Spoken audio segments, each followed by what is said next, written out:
I mean, for me, being a person who stutters was a total nightmare until I started doing avoidance reduction therapy for stuttering. I was constantly consumed with worrying about stuttering at all, with worrying about what other people thought. I often would not order something at a restaurant specifically because I was afraid that I would stutter and that I would get like some sort of look from the waiter or waitress that was just like confused and like they just totally misunderstood me. So I felt like completely misunderstood and alone and isolated in a lot of ways as a person who stuttered. Through avoidance reduction therapy, I learned to just sort of embrace myself for whom I was created to be, as opposed to trying to pretend to be something that I actually am not. And that was incredibly freeing for me and has enabled me to actually like live life more fully and confidently, and has enabled me to actually use most of my brain space for actually thinking about the situations that I'm living in, whereas like at least 50% of my brain at all moments was focused on not stuttering, and now I don't have to worry about beating up myself after I've met someone and stuttered or like had any sort of speech engagement and stuttered. Like I don't have to worry about that now. Now I'm actually just focused on the content, and actually like, am I doing a good job of communicating the message I want people to get out of what I have to share? Yeah, so Tim, go back a little bit. Yeah. Rewind back a little bit to maybe childhood or school or your family life or being with friends when you're growing up. What was that like for you? Yeah, so I was totally like happy-go-lucky till I was around 12 or 13, and then once I started hitting adolescence, I started becoming really self-conscious, and the first thing that started to go for me was introducing myself. As many people who stutter know very, very well, saying your name is quite possibly one of the most horrifying things to do on the planet, and this is pre-cell phones, so I remember having to call people on the phone and introduce myself. And I mean, honestly, like at multiple, no, all the time, I had the thought, like, I would rather have a gun pointed to my head than have to actually call someone on the phone. It was absolutely horrifying. I remember specifically one time, my dad told me that I had to call our neighbors about something. I don't remember what it was.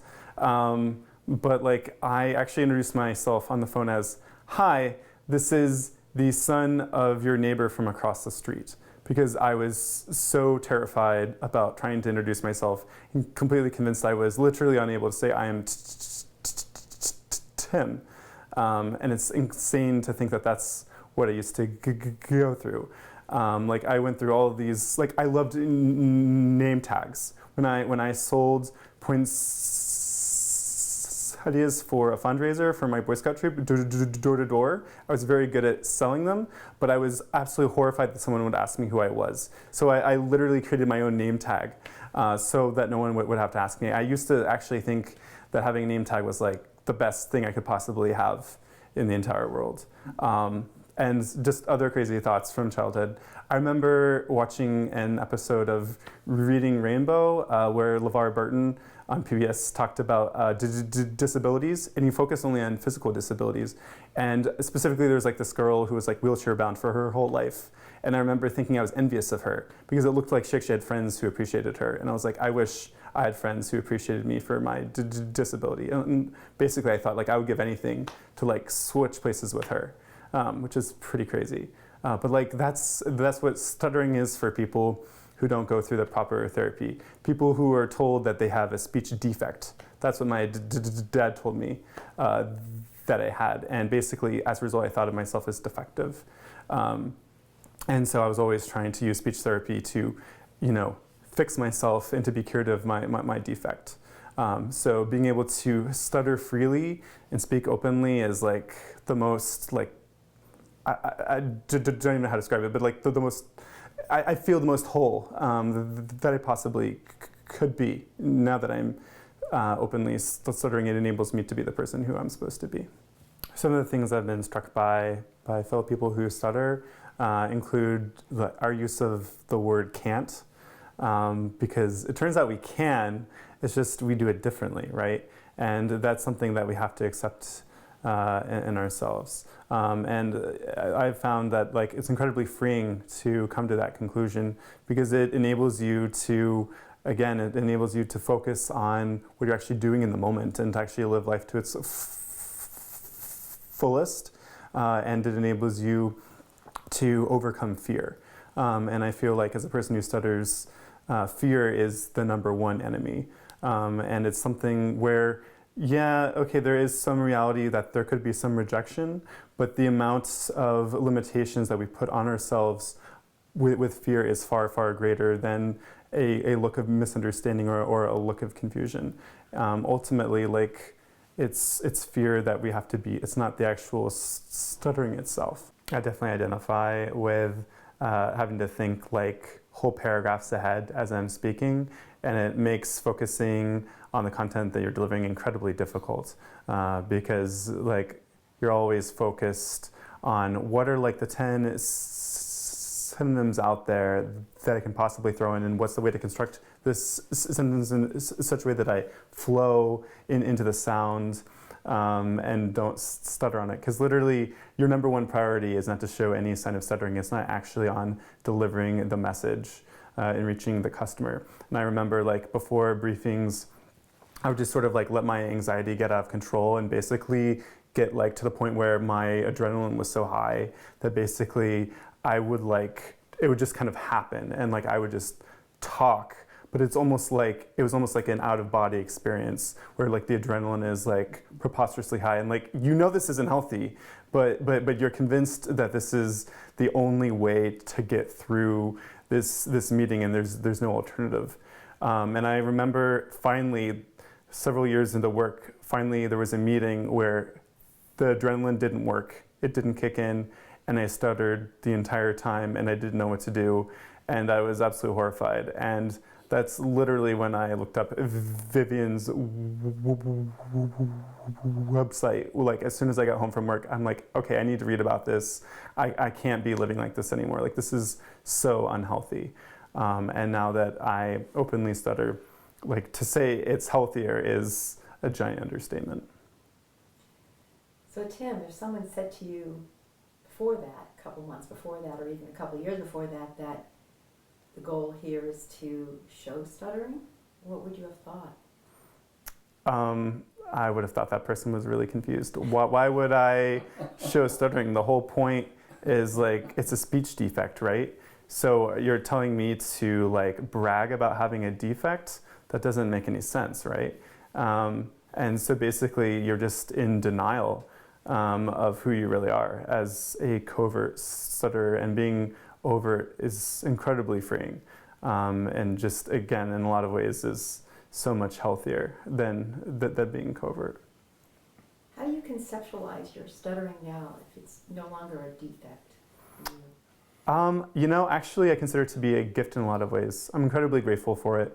Part of that is, you know, as men, I think we're sort of conditioned by society to be like less emotionally intelligent. And even if we're certainly not encouraged to like share our emotions, right? And so as a person who stutters, there's not anywhere to hide anymore once you're a person who openly stutters. So I remember I used to be extremely closed and extremely quiet, but I'm naturally a very talkative person. And so I was actually able to be myself. And I found that when you're talking to people, you're actually able to connect through this very obvious and open weakness. When you're telling people like, oh, hey, like, you know, I understand what you're going through, and you're speaking completely normally, and you seem all well-dressed and perfect, right? There's not a single thing out of place. It's harder for someone to feel empathy from you. But if you're openly stuttering, and you're putting yourself out there, and you're being weak and vulnerable, that's actually a strength. And for me, open stuttering is actually something that is incredibly valuable in terms of trying to connect with people and to develop bonds with them. And I've heard non-stuttering people tell me that this is actually an advantage I have because I am a person who stutters. But if you had told me that before I did open stuttering or avoidance reduction therapy for stuttering, I would have thought you were 100% crazy. One of the ways in which stuttering is an asset is it helps to weed out the jerks in your life. And it definitely, I think it helped with dating as well.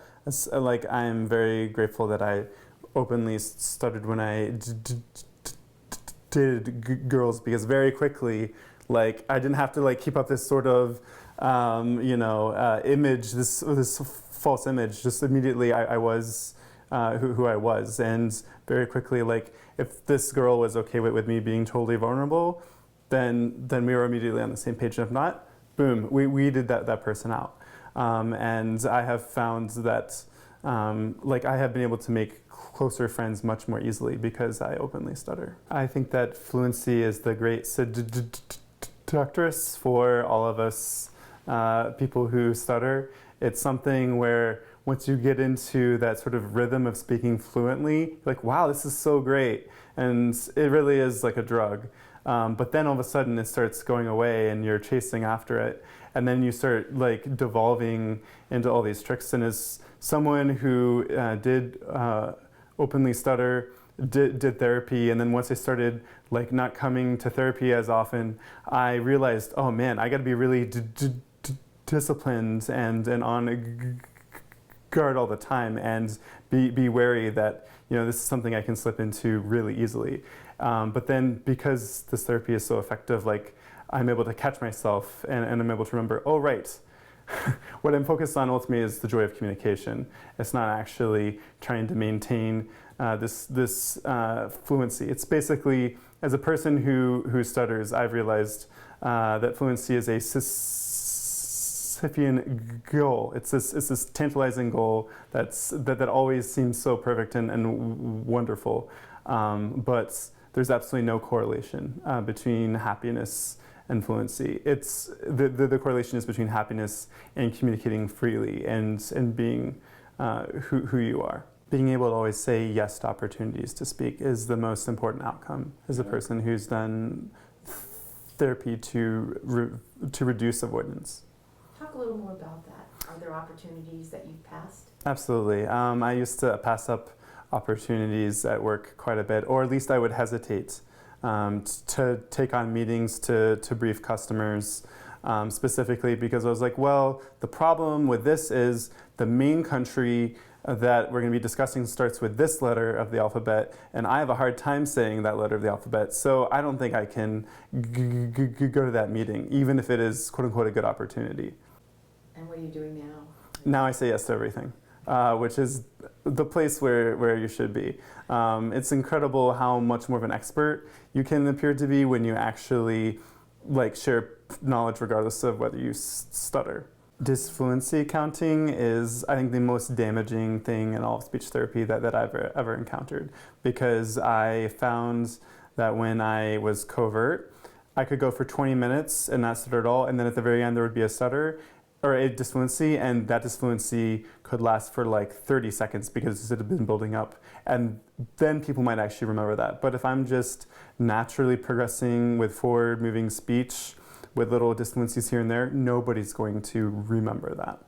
What I think was most helpful for me in therapy was almost that, as opposed to being based on mechanics, while there was a little bit of that, it was largely based on psychology almost. And that basically we were talking about how do you feel as a person who stutters, and let's discuss all of the things that you're doing to avoid stuttering. It's actually much more of a behavioral as opposed to a mechanical therapy, and that's exactly why it was helpful, because I had done mechanical therapy, and that did nothing for me either as a 6 or 7 year old or as someone in high school. Just doing breathing exercises, having some sort of sound, bouncing, gliding into the sound, or whatever it was called, that wasn't helpful at all, because ultimately I was still a stutterer in my head. And ultimately, I'm a person who stutters, and being able to just be free of all the mental baggage and chains and being free from the mental prison that I put myself in, and putting myself in a box of I can't do this and I can't do that. I can't speak at my friend's wedding. I can't accept this briefing at work. I can't, call someone on the phone. Being able to break out of all those changes is really what this therapy is actually about. I definitely got to a point of self-acceptance, but I could definitely get deeper into self-acceptance. Like, I definitely am very thankful now to be a person who stutters, and I think that's a blessing. But I definitely still struggle from time to time where I get caught up in moments of fluency and then a disfluency happens, and all of a sudden I have this internal panic of oh no, what's going to happen? Who am I? What are these people going to think? And then it takes me a few seconds to sort of rebound and be oh right, this is who I am, and actually I'm glad this happened. Again, I think it's really a cool bonding opportunity when people realize that you stutter. Do you think that you would need to change, or do you think that our culture and society would need to change? Both.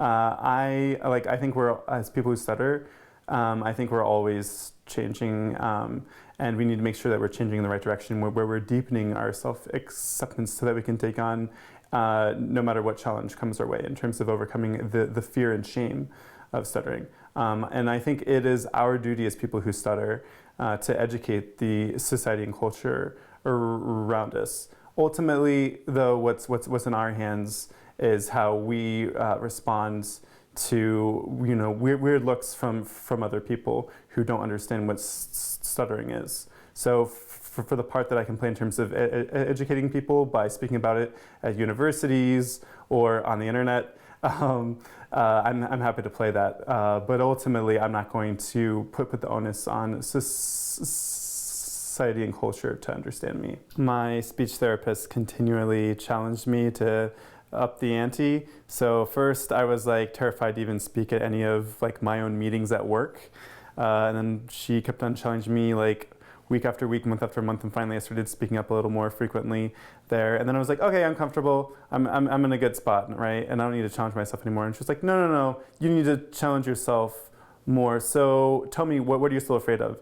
I was well, I'm comfortable pretty much speaking to anyone at work now, but I can't imagine reading a scripture at church in front of 400 people, where at least at meetings, if I feel I have an out, I can always just put in a word change here and there. It's okay to occasionally cheat if that's what you need to become comfortable. But if you're reading something that's on a screen already, not really any room to switch that out. She's okay, well then you should do that. So then I did that 4 or 5 times, and then I was okay, see, I did that. I'm achieving total self-acceptance.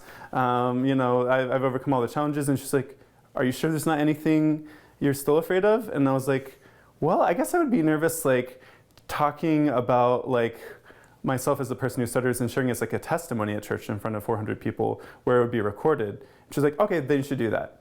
And so that's exactly what I did. And a ton of people told me afterwards that they were incredibly touched by it.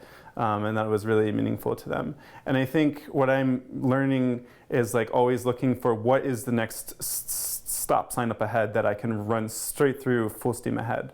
Because now as a person who stutters, that's where I can really inspire people by taking challenges on and always thinking about ways where I can surprise people, especially myself. Being unapologetic about being a person who stutters. And that reminded me when I was in college, I was completely petrified of stuttering. This is a few years before I came to do avoidance reduction therapy for stuttering. But I remember I had interviewed at one university for a scholarship, and I considered it at the time to be the worst speech moment of my life, and I did not get any offer at all from that university, and I thought for sure that's where I was supposed to go to college. And then where I ended up getting a full ride offer from was a school that actually hadn't interviewed me. So obviously going into college and having been homeschooled and basically having way more opportunities to hide my stuttering and being covert than the average person who went to like a quote unquote normal school, I had completely this false idea that I had to absolutely not show any stuttering at all. But of course, that only amped up the anxiety, and that only increased the amount of disfluency potential.